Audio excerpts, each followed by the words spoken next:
recording. So Michelle and Sean, welcome to RHAP. I'm sorry to see you go, though. You were so much fun.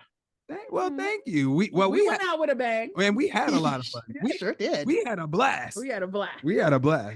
I mean, that was evident. I want to start because I know this is the thing that literally everybody is talking about today. I gotta talk about doing double dutch with Phil on the mat. Come on. When we watched it, we were screaming at the TV like we didn't even do it. We were like, "Oh, stop!" And our kids were with us watching, so and Phil is jumping. Phil was game. Like we planned on doing this before we even got on the show. We were like, we are gonna. I don't know how. Yes. But we're gonna get Phil in these ropes because our specialty is that we teach anybody how to do double dutch in less than a minute. Guaranteed. Aerobics, and so it's like people don't believe us. They be like, "No, not me. I'm doing coordinated." And so we were like, when we realized that we were gonna be first on the mat but backwards, we said.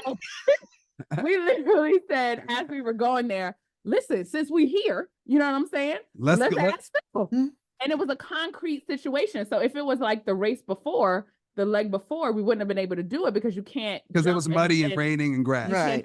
Can't do it, yeah. And so it was concrete. I said, well, hello. And Phil said yes. And that was it. We told him in less than a minute. Phil was so down. And he would have jumping, but the camera. The rope hit the camera. It's amazing. So you were just carrying the rope, waiting for the right. We always carry the ropes. We always carry the ropes everywhere we go. That's not like something we did for the race. As a business, double dutch aerobics, people tell us we can't teach them. We were like, no, we can right now. Michelle keeps the ropes in her pocketbook. In my purse. Right now, it's a pair of ropes. And if we wear our book bags, we put it on the side of the book bag because we're gonna prove to you right now that we can teach you. Did you teach anybody else or just Phil? Well, we'll leave it up in the air. We'll leave it up in the air. Okay. Look, maybe not. But if we need to, we'll teach you. Okay. Oh, wow. Well, so it seemed to me that the two of you, like one of the more fun teams. I think you've had so much of a good time there, but it seemed like you really overcame a lot as well. And especially Sean, I have a question for you because we made a lot out of your struggles on the coffee field and your difficulty with getting up the hill. And then you were laughing at me. We weren't laughing at you. Come on, we weren't laughing, but we were. It was a storyline on the show, and then the next day you get into a parachute and you jump off a cliff and you paraglide. What is the difference there? You were having a great time. Well, the thing is, before I got on the show, it's so funny. The show came at the right time. I've been working on pushing past my fears, right? So the day the coffee field, the day of the coffee field on the hill, I was so upset at myself for wanting to quit. I was so upset at myself for wanting to quit because it was too high. And to me, that's not a good reason to quit. If I lose a challenge, cool. But because I'm scared, that can't be the reason why we stop. And I'm so glad my wife was behind me. She was like, Sean, you could do it. Let's go. The kids are watching. That was really big for me because that's important for me. And so after I overcame that, the next day I was like, there will be nothing that's going to stop me. Absolutely nothing. And so when I found out we were paragliding, I was like, oh, I'm down.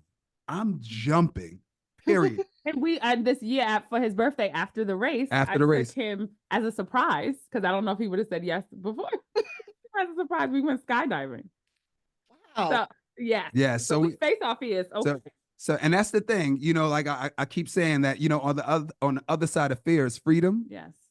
And so that's why I keep pushing. Fear will hold you back, and that drives me crazy. And I know you saw on the show in Mexico and Colombia. Dogs walk around the street like it's regular smegular. And I had a fear of dogs. I had a fear of dogs, but being in those countries, it's like I couldn't have a fear. You know what I'm saying? And so coming back home, that allowed me. I've been petting dogs. It's just the show has really grown us. Yes. And so it was life-changing. That's really, really beautiful. Yeah. So Michelle, that final roadblock, it seemed like that was the thing. That was like the thing. The thing. The thing. Yeah, I think you would have been fine had it not been for this one task.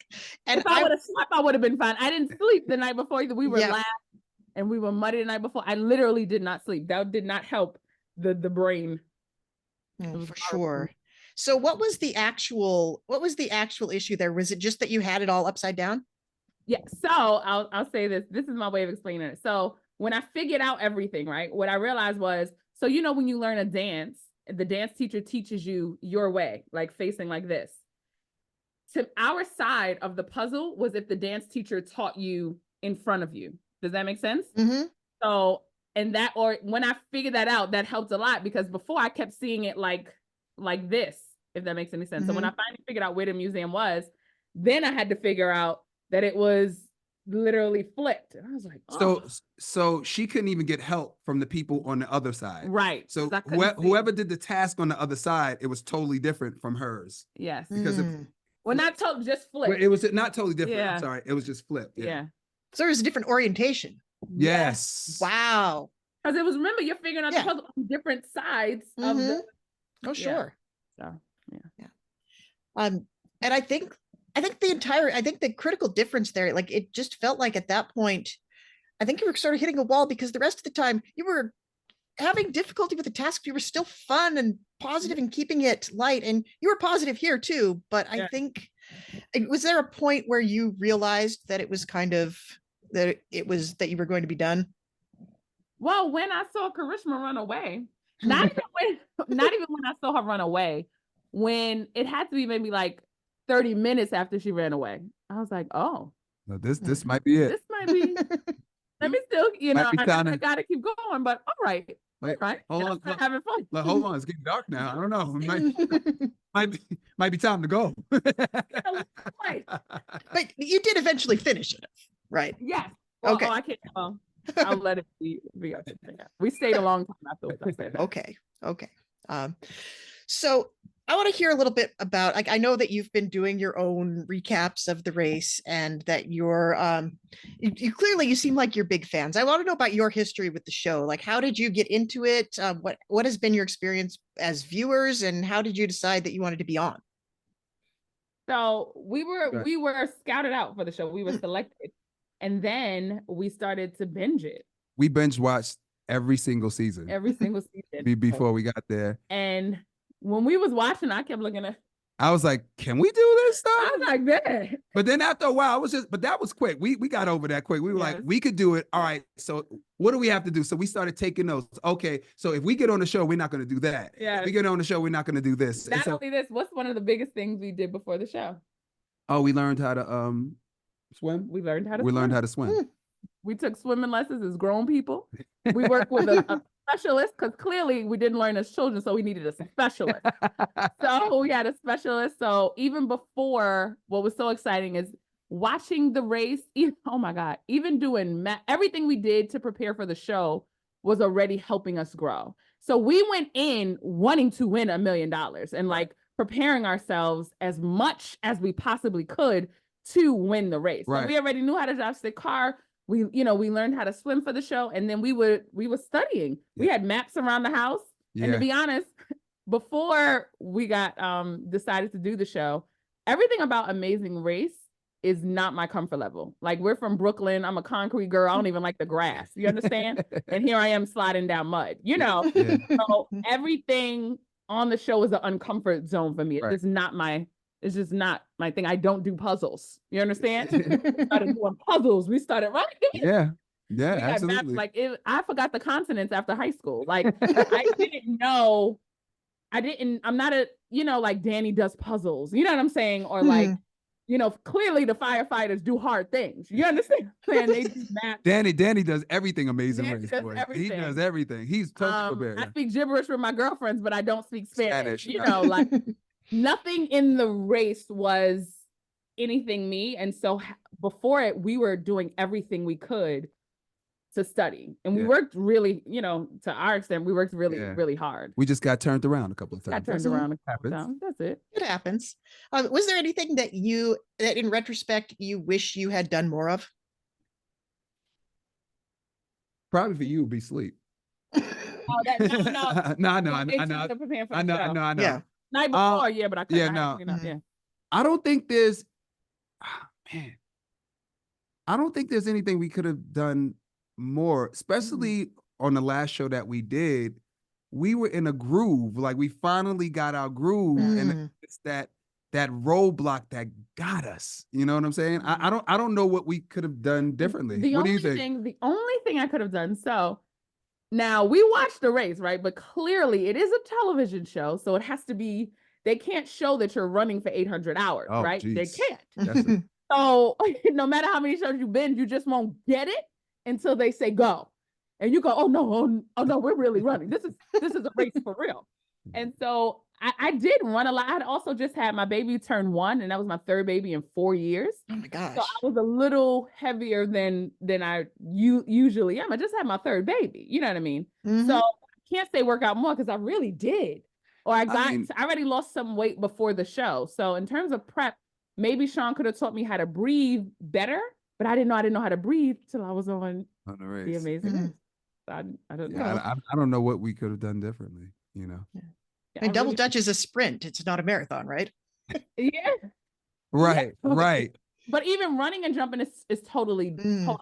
You know what it is? Is running with a bag is totally different. So there's running. And then run. Yeah, we did run. We did all of that when we worked out. But running with that book bag and I think running aimlessly makes you even more tired. Yeah. Like if you run and you do your 2 miles a day, you know your route, you know where you're going. That's easy.